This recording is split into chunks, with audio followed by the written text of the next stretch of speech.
Hey folks, welcome back, and oh man, back into the land of grills, and we got a new grill. Oh, I am so excited about this, a new Weber.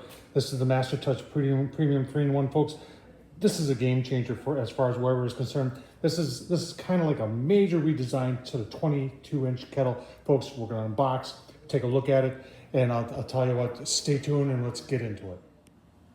All right, out of the box, folks, standard 22-inch kettle on the bottom, although those slots appear to be something new. And there's your lid. Now there's something new. That's your diffuser plate. And then they have a charcoal basket underneath it. You put the charcoal in for more indirect. They give you two baskets there, and then everything else is pretty much a standard Weber kettle, except for the box. That's where the hinge is, folks. And then you've got ash catcher. This is the bottom of the kettle. Bottom of the kettle is pretty much the same as any 22-inch. You've got that nice badge, the bezel, and your temp control. And then you've got this clamp for if you were to put like an eye grill or something like that. I used to have an eye grill. I don't have an eye grill anymore. So I tell you what, we're gonna put this together.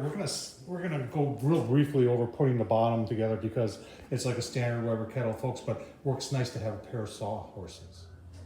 All right, folks, we got the bottom of the kettle put together. This goes together like any other standard kettle. Make sure you follow the directions. I have learned from past experience.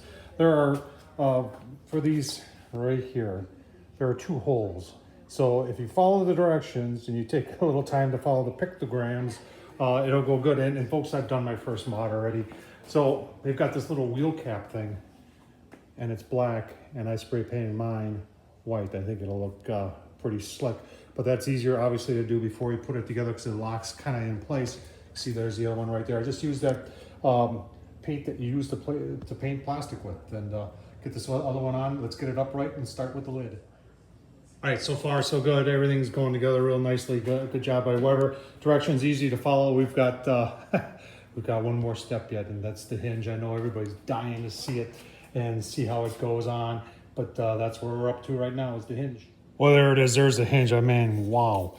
What a piece of engineering we got here. This hinge is removable, so those of you that want to do rotisserie chicken, you'll still be able to do that. And so I've been, kind of reading up on this a little bit. And this thing is stainless steel. And you got two big springs in there. But I've had people saying that the springs, that they don't seat right, that the lid doesn't seat right, and that you have to turn these springs around, meaning that this tab here needs to be over here. But we're not going to do that yet. What we're going to do is we're going to put it on and see if there's any issues. All right, so to put the hinge on, you take the top part off, put it in the lid. There's two bolts and two nuts, and there is this backer plate right here, which is stainless steel. So, and the key thing is not to over tighten everything because you're going to make some adjustment, is what I'm being told. All right, so here's the backer plate that goes in the grill itself, and I like that they even remind you to put up in theirs, and that just fits just like that. All right, the bolts, the nuts go in there real easy. If you're wondering, a socket works a little bit better. This is 11 millimeter, got everything snugged up. Now we're gonna give it a shot. All right, let's put it on. It's nice that they put a little handle up there for you. And then you just slide it in like that. And then just tighten it down. Super simple. Let's see if it works. All right, let's see if it works, folks. I like the way it holds it up. See, we're part way down, and look at that, just holding it right there. That's nice. And then look at that, perfect the first time. That is that's. I don't think I have to do anything to that. Like I said, I was a little worried because I watched a whole bunch of people who said, "Oh, the springs are in the wrong way and it's wrong." And one guy even said he took one of his springs out to make it work. But this one, try it again. Stays up. Comes down. Oh man, I'm gonna tighten up these bolts, and then we'll put the whole thing together and give you a final look.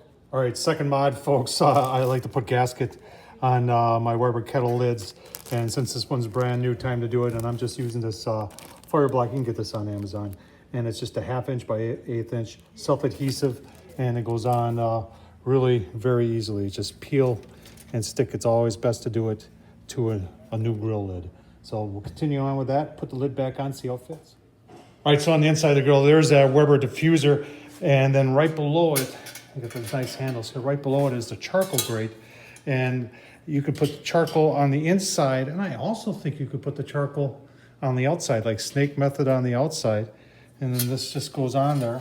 I can't wait to try this out, folks. It's gonna be so cool. I'll tell you what, let's take a look at the rest of it. All right, there's the grate that comes with it, and I do have the cast iron insert in there, but it comes like with this insert, which is just fine.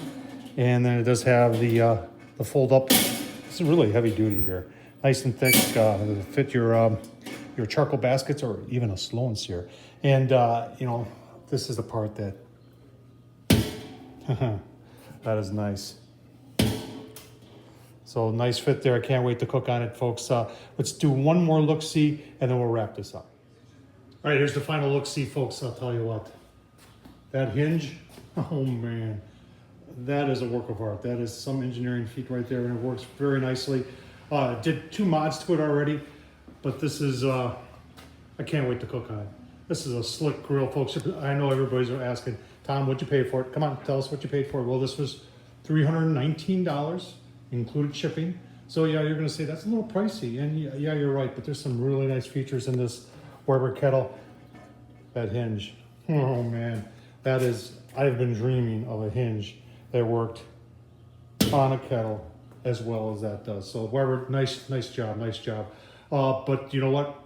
Got to cook on it. That'll be the proof right there. So Tom Horseman at YouTube, folks. I hope you keep on watching. Don't forget to subscribe. And as always, appreciate you watching. Thank you.